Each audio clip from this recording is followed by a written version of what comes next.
Arrimage du Saint-Laurent a convoqué les médias aujourd'hui pour présenter les résultats de ses analyses et également pour répondre à certaines questions de Mme Lalande, cette citoyenne de Limoilou qui a mené ses propres analyses à la suite de l'épisode de poussière rouge du 26 octobre dernier.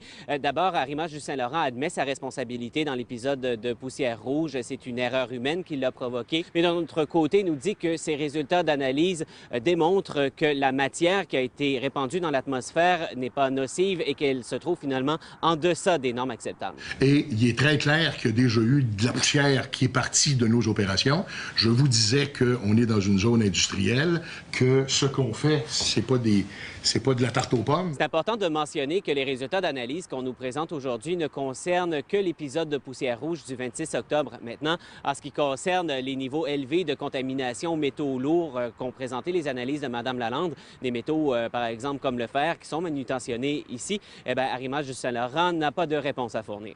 Si on retrouve des concentrations beaucoup plus fortes que ça ailleurs, c'est parce que probablement que le terrain, d'ailleurs, a été contaminé autrement par d'autres sources. S'il y a une vertu évidente à l'action de Mme Lalande, c'est d'attirer notre attention sur le fait que dans Limoilou, on retrouve, enfin à certains endroits, c'est ce que j'ai compris de sa démarche, on retrouve ramassés, je ne sais pas comment, mais à des endroits, des concentrations de produits qui sont ou qui pourraient être toxiques, effectivement. Dans le fond, ce que l'entreprise voulait faire, c'était de rassurer ses voisins en disant que la poussière n'était pas dangereuse et qu'elle a investi également 7 millions de dollars pour l'achat de gicleurs anti-poussière. Mais d'un autre côté, ce que Arrimage du Saint-Laurent nous dit, c'est que le port de Québec conteste la juridiction du ministère de l'Environnement et que pour ça, Arrimage du Saint-Laurent ne remettra pas son rapport au ministère tel que c'était exigé. Par contre, ce que l'entreprise dit, c'est qu'elle va collaborer avec le ministère d'une autre façon.